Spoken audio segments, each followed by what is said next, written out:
한국교회 9월 18일 성경을 봉독합니다. 설교의 주제는 영들을 분별하라이고 본문은 요한일서 4장 1절로 6절의 말씀입니다.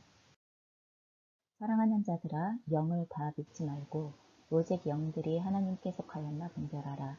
많은 거짓 선지자가 세상에 나왔습니다. 이로써 너희가 하나님의 영을 알지니 곧 예수 그리스도께서 육체로 오신 것을 시인하는 영마다 하나님께 속한 것이요 예수를 시인하지 아니하는 영마다 하나님께 속한 것이 아니니 이것이 곧 적그리스도의 영이니라. 오리라 한 말을 너희가 들었거니와 지금 벌써 세상에 있느니라. 자녀들아, 너희는 하나님께 속하였고 또 그들을 이기었나니 이는 너희 안에 계신 이가 세상에 있는 자보다 크심이라. 그들은 세상에 속한 고로 세상에 속한 말을 하매 세상이 그들의 말을 듣느니라. 우리는 하나님께 속하였으니 하나님을 아는 자는 우리의 말을 듣고 하나님께 속하지 아니한 자는 우리의 말을 듣지 아니하나니 진리의 영과 미혹의 영을 이로써 아느니라. 아멘.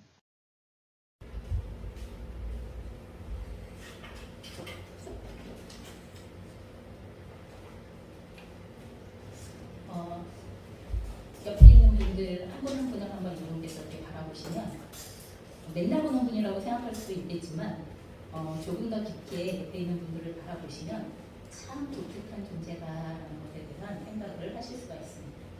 여러분, 인간은 다 참 특이한 존재예요. 왜 특이한 존재냐면 겉모양은 분명히 육체를 가지고 있는 물리적인 존재인 것 같아요. 겉모양 보기에는 그렇잖아요. 그런데 신기하게 보이지 않는 영을 가지고 있는 영적인 존재라는 부분이 인간을 인간되게 만드는 굉장히 중요하고 특이한 부분에 해당이 되어집니다. 그렇기 때문에 인간은 보이는 대로의 물리적인 세계에서 일어나는 가치나 법칙 혹은 그런 우리가 물리적으로 보게 되어지는 생명체들인 동물들, 이들이 가지고 있는 본능을 따라 살아가고 있는 이들의 모습처럼 그럼 우리가 물리적인 세상에 속한 어떤 기준대로만 따라서 살지 않는다는 거예요. 거기에 해당되어져서 살지 않아요. 물론 거기에 해당되어지는 부분이 있지만 그게 인간의 전부라고 보기가 굉장히 어렵다는 것입니다. 인간이 영적인 존재이기 때문에 인간은 동물의 본능이나 물리적인 세계의 법칙이나 가치만으로 살아가는 것이 아니라 우리들은 영적인 끌림에 의하여서 이끌려서 살아가게 되어지는 이러한 존재예요. 여러분, 그래서 창세기는 이것에 대하여서 인간 창조가 기록되어진 말씀에서 이런 식으로 표현하십니다. 그럼 창세기 1장 27절 말씀인데 하나님이 자기 형상, 곧 하나님의 형상대로 사람을 창조하셨다. 그리고 하나님의 형상대로 창조하신 인간의 모습이 바로 남자와 여자이다 라고 이렇게 말씀하신다는 거예요. 남자와 여자로 구성되어진 그 인간을 하나님께서 뭐라고 말씀하신다고요? 하나님의 형상대로. 여러분, 인간이 영적인 존재가 되어줄 수 있었던 것은 영이신 하나님께서 하나님의 형상대로 인간을 창조하셨기 때문에 인간에게는 여러분 영이라고 하는 영역이 다른 동물과 짐승들이 가지고 있지 않아요. 다른 생명체들이 가지고 있지 않은 이 부분이 있어요. 여러분, 세상에서 영적인 존재는 하나님과 그리고 또한 하나님께서 피조물로 하나님이 부리시기 위하여서 창조하신 여러분 천사들의 존재. 여러분, 천사들의 존재는 두 종류죠. 하나님께 속한 천사와 하나님을 대적하고 있는 사단이라는 타락한 천사. 여러분, 그 천사들이 영적인 존재들이고 그리고 인간이 영적인 존재예요. 그럼 세상에는 영적인 존재가 이렇게 세 가지 부류가 존재하게 되어져요. 그래서 인간이 영적인 존재가 되어줄 수 있었던 이유에 대하여서 하나님의 형상대로 지으셨기 때문이다 라고 이렇게 이야기합니다. 또한 창세기 2장 7절에는 말합니다. 여호와 하나님이 땅의 흙으로 사람을 지으셨다. 여러분, 이거는 물리적인 인간을 이야기해요. 육체적인 인간을 이야기합니다. 또 그렇기 때문에 우리는 동물의 짐승의 본능을 가지고 있는 것과 같은 동물이기 때문에 가지고 있는 본능의 영역이 우리에게 있다는 것입니다. 하지만 흙으로 사람을 지으신 것에만 거기에서 끝난 게 아니라 그 다음에 어떻게 하셨대요? 생기를 그 코에 불어넣으시니, 하나님의 생기를 그 코에 불어넣으시니 사람이 생명, 살아있는 영혼이 된지라 라고 이렇게 이야기하신다는 거예요. 그래서 인간은 물리적이고 육체적인 존재이면서 영적인 존재이다라는 두 가지 특성을 다 갖고 있기 때문에 저희가 인간이 굉장히 신비롭고 독특한 존재라는 것을 생각하셔야 됩니다. 그렇기 때문에 인간은 창조의 본래에 이와 같은 모습들을 되찾게 되어지면, 하나님이 본래 지으셨던 인간의 창조 모습을 되찾게 되어지면, 이걸 다른 말로 바꾸면 우리가 성령 안에서 거듭나서 물과 성령으로 거듭나서 구원을 받으면 어떤 일이 벌어집니까? 하나님의 영이신 성령 안에서 하나님과 교제하는 것이 가능한 존재. 여러분, 짐승은 하나님과 교제할 수 없습니다. 여러분, 짐승이 하나님의 명령에 순복되어진다, 다스려진다라고 할 수 있지만 하나님과 교제할 수 있는 것은 영적인 존재인 인간들만이 할 수 있는 특권이고, 그리고 또한 하나님께서 창조하신 창조의 본래의 모습이라는 거예요.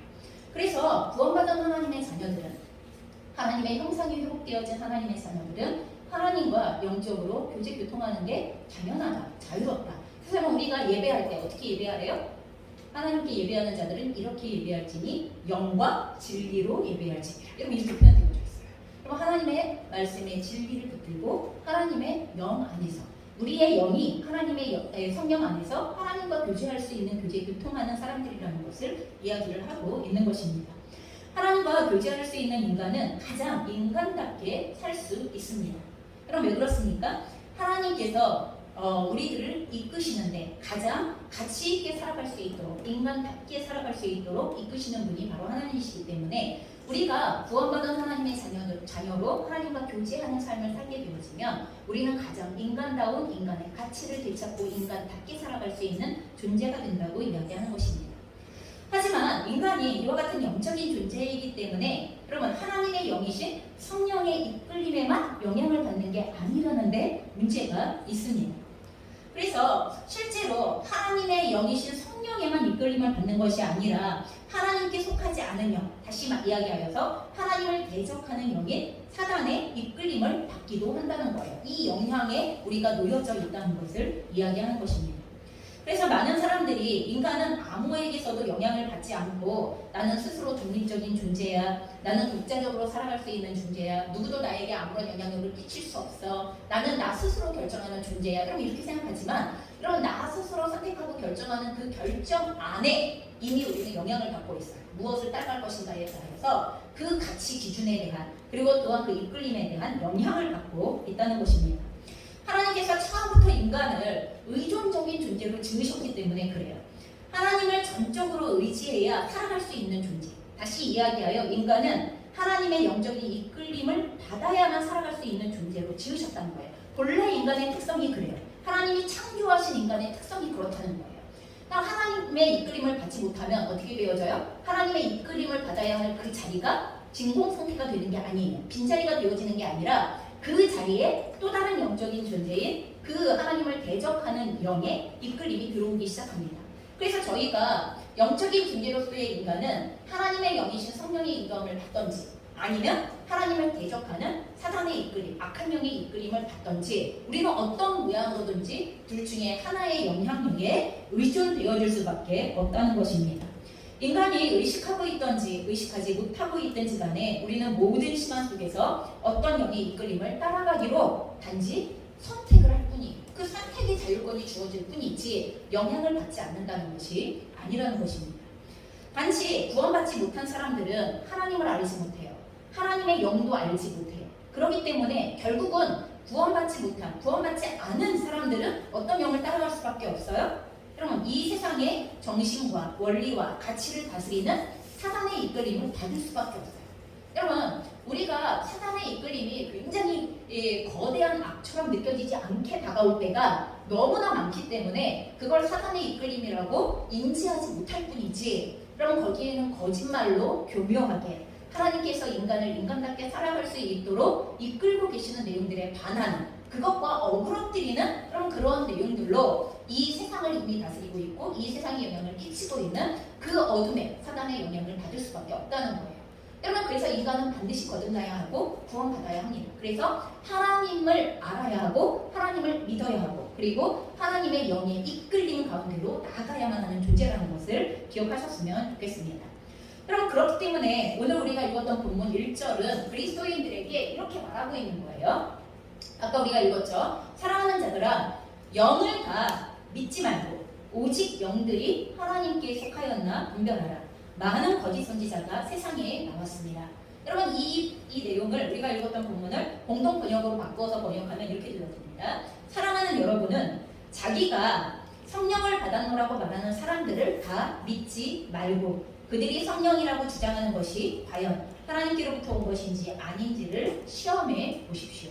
많은 거짓 예언자가 세상에 나타났기 때문입니다. 하고 이야기하면서 여러분 우리가 어떤 모양으로든지 영의 이끌림을 받는데 어떤 영은 대놓고 악한 영이라는 게 드러나기도 하지만 어떤 영은 성령의 영인 것처럼 하나님께로부터 온 영인 것처럼 말하면서 우리를 속이는 영들이 있다는 것들을 이야기하는 것입니다.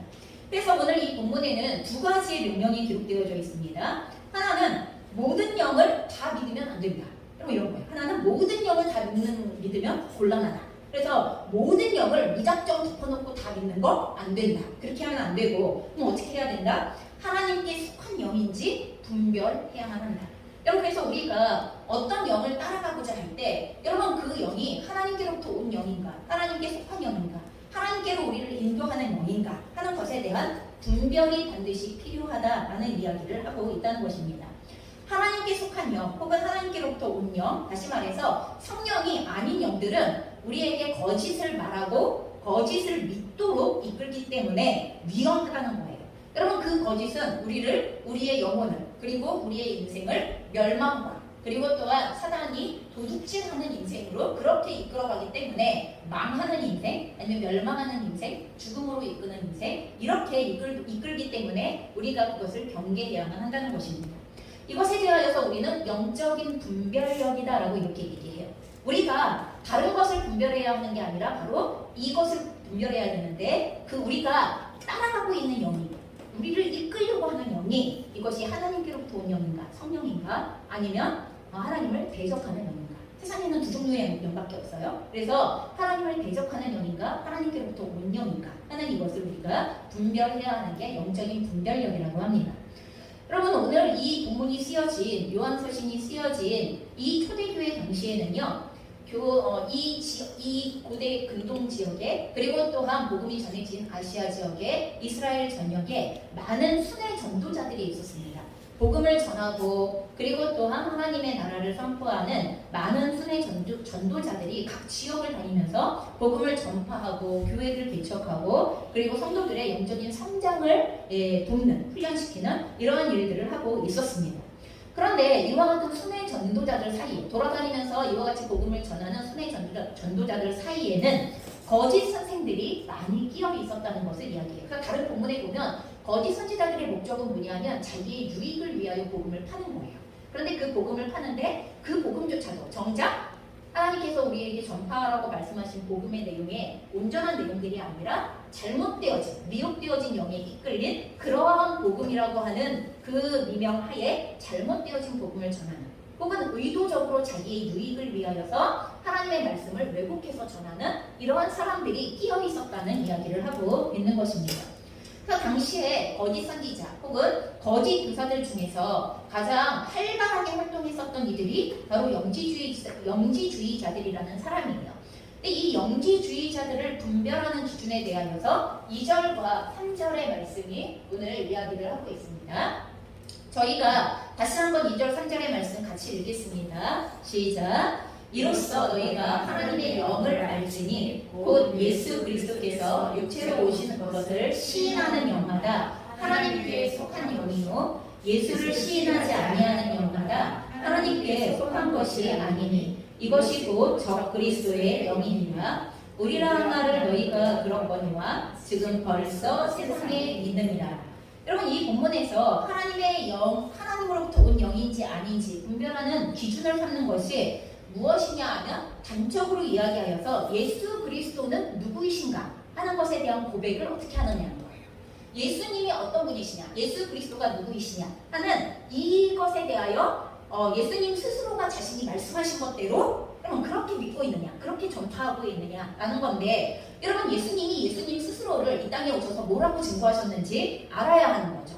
그럼 특별히 그 중에서도 예수님에 대하여서 분명하게 알아야 하는 것은 무엇이냐면 그분은 본래는 이 땅에 오시기 전에는 하나님과 동일하신 분이신데 하나님과 동일한 동등되어짐을 가지고 계셨던 하나님의 본체이신데 예수님께서 우리를 구원하시기 위하여서 영이셨던 하나님께서 인간의 몸을 입고 사람이 되어서 이 땅에 오셔서 인간인 우리를 구원하기 위하여서 인간의 몸을 입으신 거죠. 인간으로 오신 거죠. 이렇게 이 땅에 인간이 되어 오셔서 구원자로서 우리의 죄를 대신 지시고 돌아가신 우리의 구원자이시다. 유일한 구원자이시다. 여러분 이것을 믿는 믿음이 바로 예수님에 대한 올바른 믿음이에요. 그래서 본래 참 하나님이셨었던 예수님께서 참 인간으로 우리를 구원하러 이 땅에 오신 분이심에 대한 믿음을 가지고 그분께서 우리를 구원하시기 위하여 모든 것을 완성하셨다. 예수 그리스도께서 화목제물로 우리의 죄를 대속하시고 죽으심을 통하여 우리를 구원하시는 길을 여셨다. 여러분 이것을 올바르게 믿는 것이 예수님에 대한 신앙입니다. 그렇지만 이 당시에 아까 이야기했었던 영지주의자들이 주장하는 것은 무엇이냐 하면 이들은 헬라 철학의 영향을 받은 사람들인데 여러분 헬라 철학의 특징은 이원론이에요. 여러분 이원론은 영적인 것은 굉장히 신성하고 가치 있고 고귀한 것이지만 육체적인 것은 굉장히 속되고 그리고 가치 없고 그리고 이것은 굉장히 저속한 것이며 그리고 이것은 우리가 가치를 둘 만한 게 없어 이렇게 생각하는 영은 성스럽고 육은 속되다라고 이렇게 생각하는 사람들입니다. 여러분 그렇기 때문에 물질과 육체는 더럽고 악한 것이라고 여겼기 때문에 예수님께서 온 세상의 구주가 되실 그분이 이렇게 더럽고 추악한 육체로 이 땅에 태어났을 리가 없어 라고 말하는 게 영지주의자들의 내용인 거예요. 그래서 예수님께서 이 땅에 육체를 입고 오신 하나님의 외아들 하나님의 독생자이시라는 이 하나님의 예수님이 스스로 자신에 대하여 증언하신 이 내용에 대하여서 거부할 뿐만 아니라 그 예수님이 인간처럼 보였던 것은 사실은 몸을 입고 이 땅에 온 게 아니라 단지 그렇게 우리에게 보이도록 하나님께서 하셨기 때문에 그럴 뿐이야 라고 이야기하는 게 영지주의자들이 주장하는 가현설이라는 내용의 그 핵심이에요. 그래서 예수님께서 구원자로 이 땅에 우리에게 오셨는데 그분은 육체를 입고 인간이 돼서 오신 분은 아니야 라고 이렇게 이야기를 하신다는 것입니다. 그래서 요한 사도가 단호하게 오늘 다시 한번 얘기하는 거예요. 예수를 시인하지 않는 영마다. 여러분 예수님을 시인한다는 건 예수님께서 본래 참 하나님이셨다.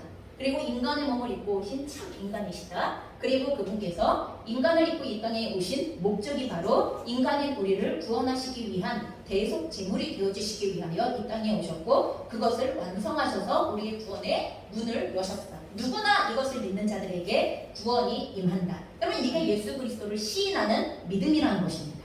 하지만 예수 그리스도를 믿되 일부만 믿어요. 예수 그리스도를 믿는다고 이야기하면서 왜곡되게 믿어요.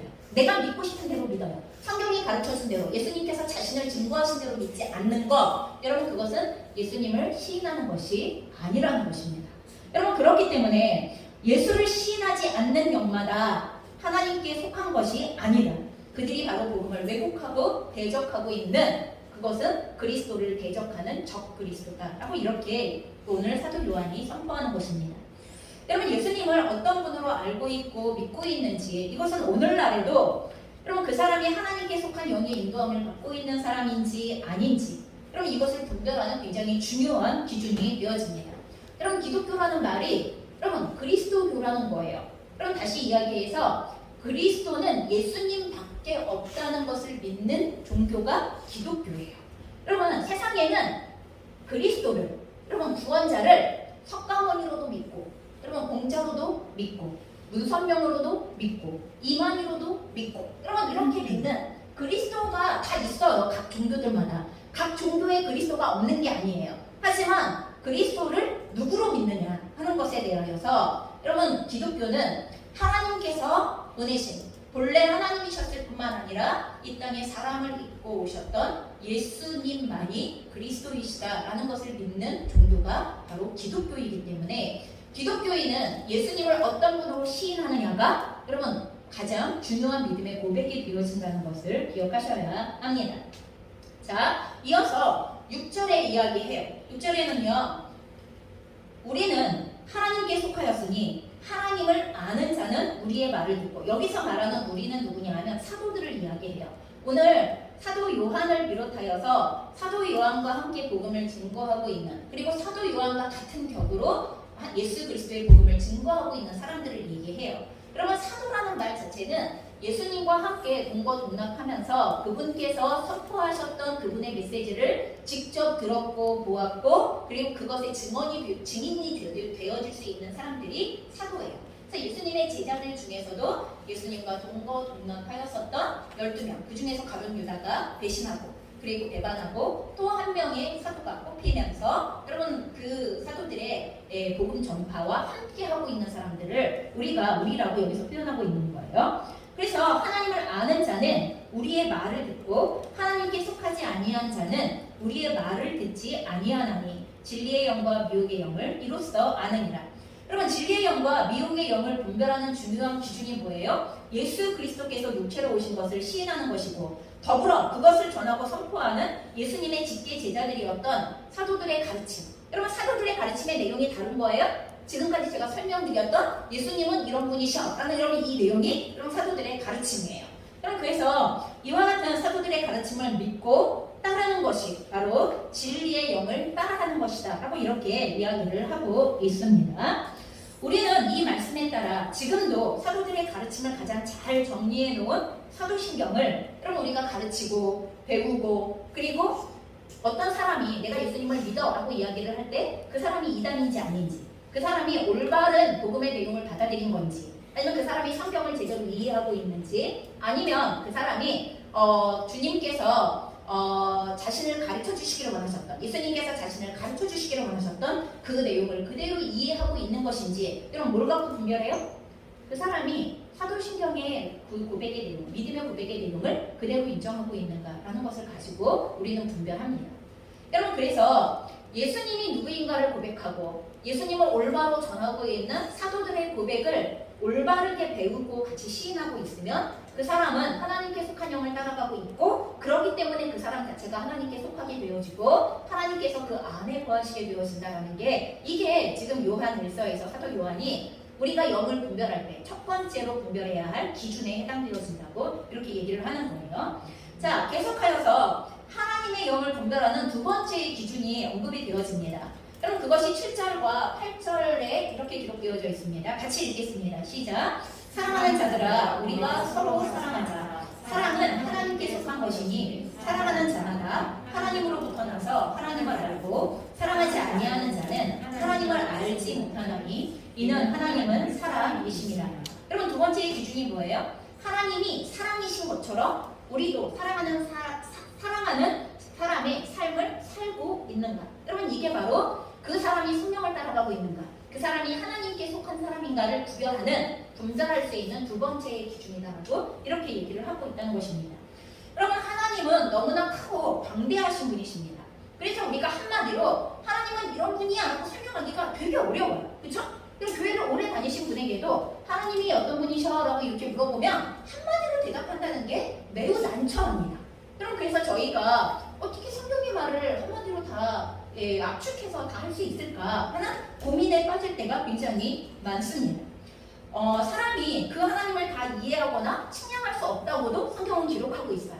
그럼 저희가 성경을 통하여 우리에게 알려주신 하나님에 대하여 이해해 보려고 애쓰지만 그러면 성경에 기록되어진 하나님 자체를 이해하는 것도 참으로 헤아리기가 어려운 범주이다라고 그렇게 성경에서조차 우리에게 알려주고 있습니다. 그럼에도 불구하고 오늘 본문에서 사도 요한은요 하나님을 한 단어로 설명해요. 여러분 뭐라고 설명해요? 하나님은 사랑이십니다. 여러분 이렇게 표현해요. 그 광대하고 위대하시고 그 엄청나신 하나님을 설명할 길이 없는데 그런데 너무 용감하게 오늘 사도 요한은 딱 한마디로 하나님은 누구시냐? 하나님은 사랑이시다. 라고 이렇게 표현하고 있다는 것입니다. 그래서 God is love라고 얘기할 때 여러분 이게 그냥 듣기 좋으라고 하는 말이 아니에요. 너무나 하나님이 어떤 분이신가를 핵심적으로 우리에게 전달하고 있는 말씀이라는 것을 기억하셔야 합니다. 우리 하나님은 사랑이십니다. 그분은 사랑의 본체이십니다. 사랑 그 자체이십니다라고 그렇게 선포하는 거죠. 그리고 하나님의 사랑은 그럼 도대체 어떤 사랑입니까? 하나님은 사랑이시다라고 얘기했는데 여러분 우리가 오늘날 너무 어마어마한 사랑의 표현의 방식들과 그리고 사랑이라는 말을 하도 여러 군데에서 여러 모양으로 듣고 있기 때문에 도대체 어떤 사랑? 하고 이렇게 궁금해할 수 있고 의문이 들 수 있는데 그 사랑의 특징을 선포해요. 그럼 그 사랑의 특징이 9절과 10절이에요. 함께 읽겠습니다. 시작. 하나님의 사랑이 우리에게 이렇게 나타난 바 되었으니 하나님이 자기의 독생자를 세상에 보내시는 그로 말미암아 우리를 살리려 하십니다. 사랑은 여기 있으니 우리가 하나님을 사랑한 것이 아니며 하나님이 우리를 사랑하사 우리의 죄를 속하기 위하여 화목제물로 그 아들을 보내셨습니다. 여러분 여기에서 말하는 하나님의 사랑은요 행동하는 사랑을 말하는 거예요. 여러분 결과를 우리에게 주시는 사랑을 이야기하는 거고 문제를 해결하는 사랑을 이야기를 하고 있는 거예요.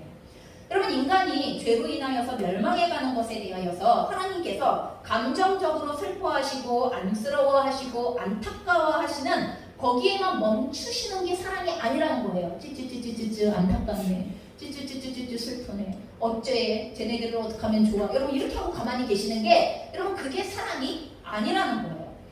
자신의 독생자를 우리의 죄를 속하기 위한 화목 제물로 보내주심을 통하여서 우리를 살리시고 살리실 길을 여시는 누구나 이것을 믿으면 구원을 얻게 하여 주시는 여러분 구원의 완성을 이루시는 분이 바로 하나님이시라는 거예요.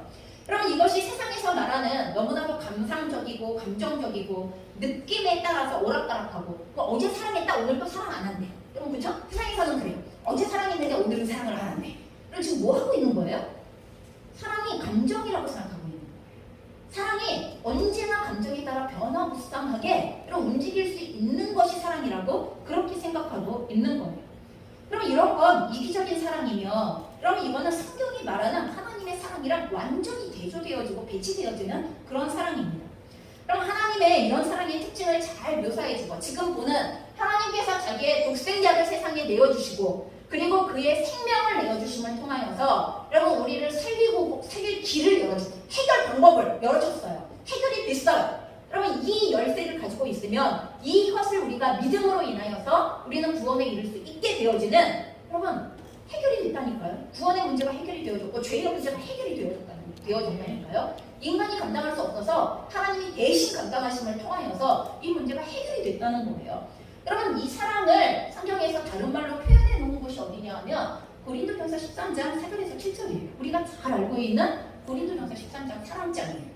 그럼 저희가 한번 읽어볼게요. 4절에서 7절 말씀입니다. 시작. 사랑은 오래 참고 사랑은 온유하며 시기하지 아니하며 사랑은 자랑하지 아니하며 교만하지 아니하며 무례히 행하지 아니하며 자기의 유익을 구하지 아니하며 성내지 아니하며 악한 것을 생각하지 아니하며 불의를 기뻐하지 아니하며 진리와 함께 기뻐하고 모든 것을 참으며 모든 것을 믿으며 모든 것을 바라며 모든 것을 견디리라. 여러분 이게 하나님께서 그 아들을 우리에게 보내주시고 그 아들의 생명을 내어주셔서 우리를 구원하신 구체적인 결과를 가져오게 하신 그 사랑의 내용이 이거예요. 여러분 내가 너를 사랑한다라는 말을 적어도 사용할 때 나는 당신에 대하여 오래 참겠습니다. 나는 당신에게 무례히 행하지 않겠습니다. 난 당신을 시기하지 않겠습니다. 나는 당신에 대하여서 끝까지 견디겠습니다. 나는 당신에 대하여서 교만하지 않겠습니다. 당신을 높이겠습니다. 그럼 지금 그 얘기하는 거예요. 우리가 누군가를 사랑한다고 말할 때 아빠, 제가 아빠를 사랑해요. 아들아, 내가 너를 사랑한다. 딸아, 내가 너를 사랑한다. 여보, 내가 당신을 사랑해요. 라고 이야기할 때 이거 하겠다는 거예요. 지금 내가 당신에 대하여 당신에 대하여 내가 이 일을 하겠습니다. 당신에 대하여 적어도 사랑하는 당신에 대하여는 이걸 하겠습니다. 라고 얘기하는 것이고 여러분 오늘 하나님께서 보여주셨던 이 사랑대로 우리에게 말씀하시는 거예요. 너희가 서로 사랑하라는 이 사랑을 우리에게 말씀하고 있다는 거예요. 여러분 이것이 하나님께서 예수 그리스도를 통하여서 우리에게 보여주신 사랑의 내용입니다. 여러분 그러니 사랑은 얼마나 현실적이고 구체적이며 여러분 기준이 분명한지 모릅니다. 여러분 사랑이 느낌만으로 존재하는 것이 절대로 아니에요. 감상에만 존재하는 것이 아닙니다. 여러분 내 기분에 따라 오락가락하는 것이 그것이 사랑이 아닙니다. 내일은 이 사람, 내일은 저 사람. 여러분 이렇게 함부로 배신하고 함부로 변개하는 것이 여러분 이것이 사랑이 아니라는 거예요.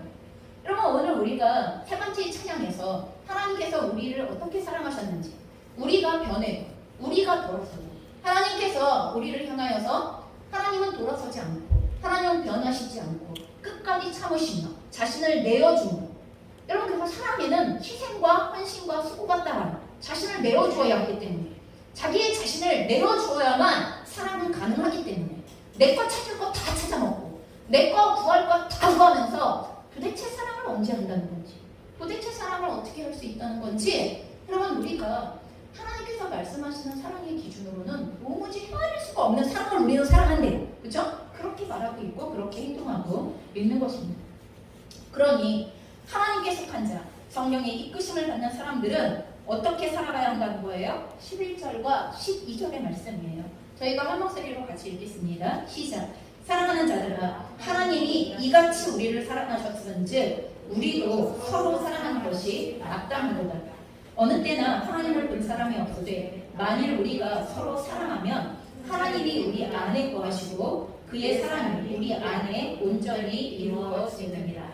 여러분, 그리스도인은 하나님의 자녀예요. 믿으시죠? 여러분, 그리스도인은 하나님의 자녀예요. 여러분, 그리고 또한 하나님의 자녀는 하나님 아버지를 닮아가는 존재예요. 여러분, 이것이 너무나 당연합니다. 하나님이 이같이 우리를 사랑하셨은즉 우리도 서로 사랑하는 것이 너무나 마땅하다는 것은 하나님의 자녀인 우리가 아버지 하나님을 닮아가는 방식입니다. 닮아가는 삶의 내용이어야 하는 것입니다. 그래서 우리가 서로 사랑할 때 하나님이 우리 안에 거하실 뿐만 아니라 하나님의 사랑이 우리 안에서 완성이 되어집니다라고 얘기해요. 여러분, 사랑은 처음부터 있어서 하는 게 아니에요. 지극히 작은 사랑에서부터 시작을 해서 자기를 내어주기를 반복하고 훈련하고 참는 것을 반복하고 그리고 견디고 무례히 행하지 않기로 선택하고 여러분, 시기하고 자랑하지 않기로 결정하는 이 과정들을 하고 하면서 사랑은 완성이 되어져 가는 것이라고 이렇게 얘기하는 거예요. 여러분, 처음부터 네가 나를 사랑해? 얼마만큼 사랑해? 여러분, 우리가 아무리 겉으로 표현의 방법으로 내가 너를 하늘만큼 땅만큼 사랑해, 여러분 드라마에서 보고 영화에서 보고 웹툰에서 보고 아무리 여러분 현실이 아닌 또 현실에서조차 그런 고백을 한다 하더라도 사랑은 현실에 부딪혀 봐야 자라나는 거고 그리고 현실성이 되어지는 거고 그리고 완성되어져 갈 수 있는 거예요. 부딪히지 않았는데 무슨 사랑을 배우고 그리고 무슨 사랑에 대하여 말을 할 수가 있냐는 거예요.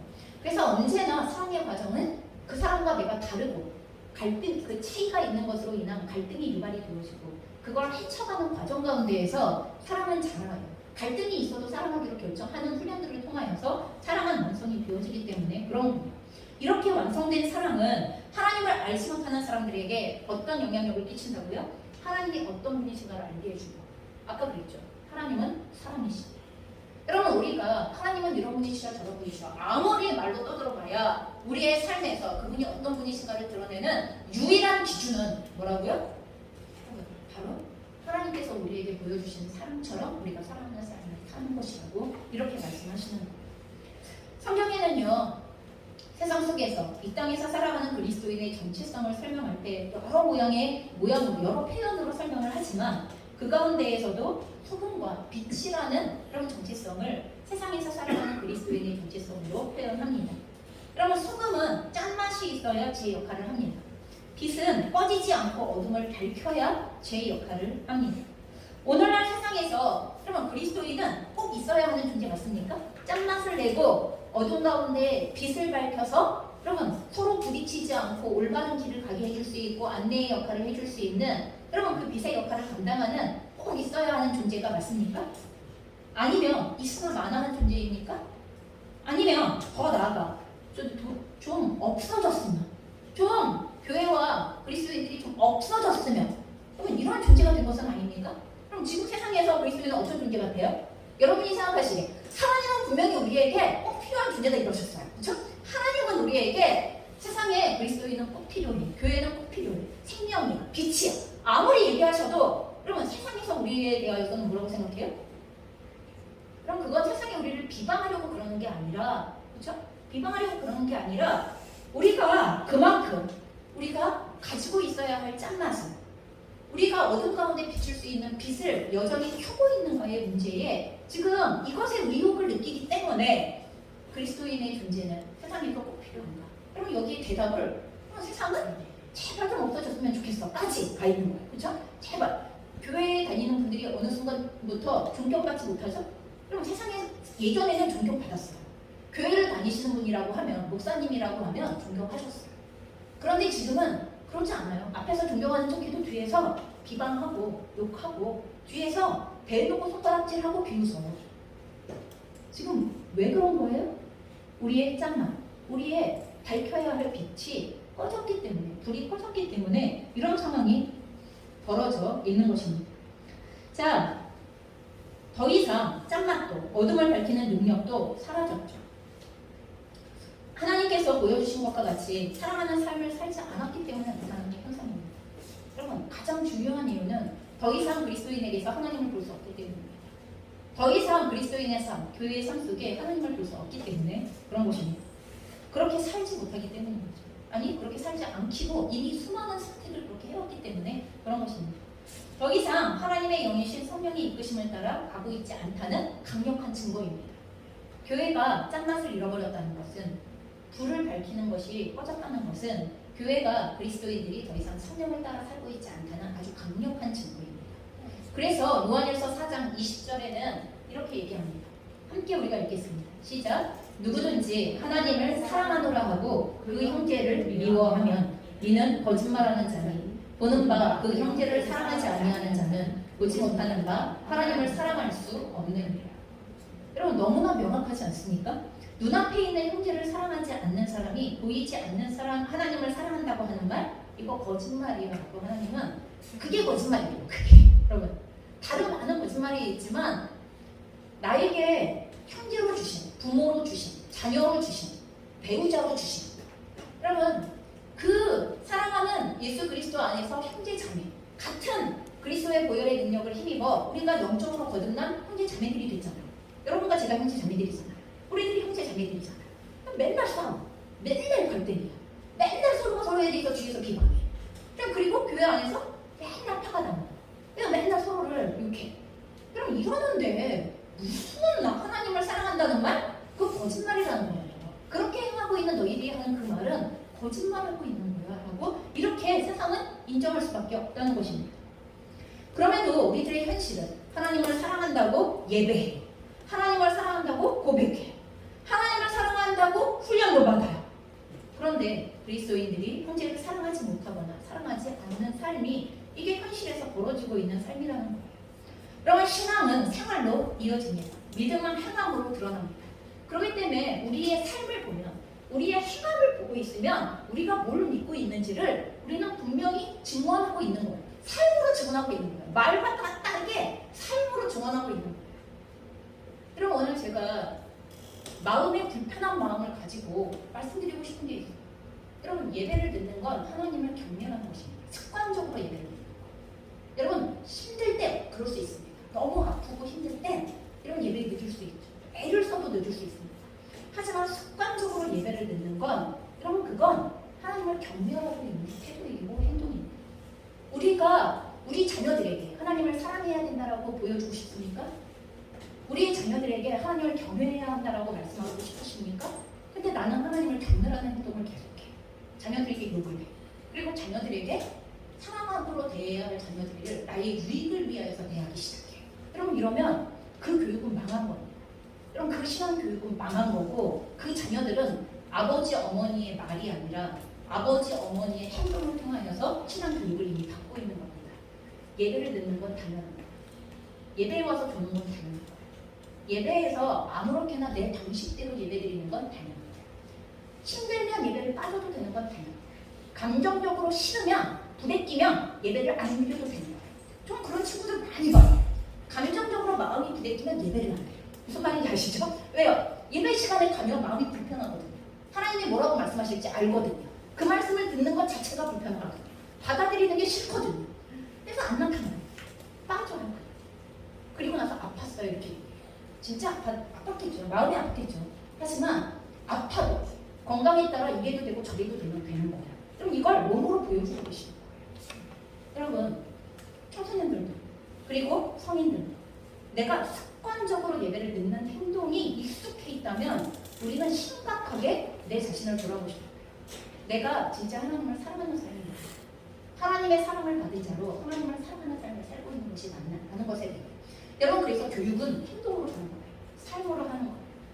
우리의 삶 속에 모든 게 다 드러나고 있다는 것을 분명히 인식하셔야만 하는 것입니다. 여러분, 그래서 진정으로 그리스도인들의 형제를 사랑하기 위하여 여러분 애쓰기도 하죠. 수고합니다. 때로 자신의 감정을 내려놓아야 합니다. 자존심도 내려놓아야 합니다. 내가 알고 있는 지식도 내려놓아야 합니다. 습관과 경험도 내려놔야 합니다. 여러분 그렇게 하면 내 권리가 여러분 침해당한다는 거 나도 알아요. 내 권리를 주장하려면 여러분 그 사람이 나에게 그렇게 하는 것을 참으면 안 돼요. 그런데도 참아야 할 때가 있죠. 여러분 내 권리도 내려놓고 그리고 내 경험도 습관과 경험도 내려놓았던 것처럼 내려놓고 아까 우리가 고린도전서 13장에서 살펴보았던 것처럼 그럼 그 모습대로 사랑하려고 몸부림쳐야만 하는 거예요. 진정한 그리스도인이면 그래야 하는 거예요.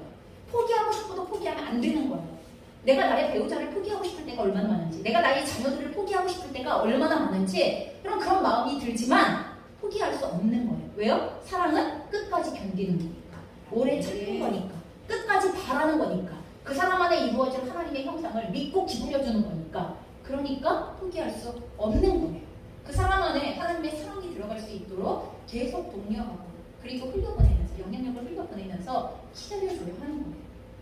여러분 이게 진정한 그리스도인의 사랑하기 위하여 몸부림치는 내용입니다. 내가 좋고 싫고를 떠나서 하고 싶거나 하고 싶지 않거나를 떠나서 사랑하기 위하여 몸부림쳐야 합니다. 포기하는 거 누가 못해서 못해요? 그거 할 줄 몰라서 못해요? 저도 할 줄 알아요. 그쵸? 그때 할 줄 알아요. 그럼 포기하는 건 그건 하면 안 돼요. 그리스도인들. 그쵸? 사랑하는 걸 포기하는 거는 그리스도인이 더 이상 아니라는 얘기예요. 사랑하는 걸 포기하는 건 적어도 형제 자매, 내가 사랑해야 할 사람들에 대하여 사랑하기를 포기한다는 건 나는 더 이상 그리스도인이 아니에요. 이런 얘기 하는 거예요. 왜요? 주님께서 우리에게 그렇게 하지 않기 때문에. 그럼 지금 우리가 하나님 앞에 범죄하고 그리고 하나님 앞에 은밀한 죄를 반복적으로 짓고 있는다고 하여서 하나님이 우리를 포기하시면 좋겠어요? 우리가 기도로는 하나님 저 같은 건 안 돼요. 하나님 저는 죽어 마땅해요. 여러분 이렇게 얘기는 하지만 하나님이 그래 죽어라 이러시면 여러분은 받아들이시겠어요? 갑자기 눈이 동그래지시죠. 진짜 하나님이세요? 이럴 거예요 분명히. 그렇죠? 진짜 하나님 당신 맞으세요라고 이렇게 얘기할 거예요. 왜요? 하나님이 그러신 분이 아니라는 걸 아니까. 그러니까 땡깡 피우는 거잖아요. 우리가 신앙적으로 땡깡 피울 때 그래서 땡깡 피우는 거예요.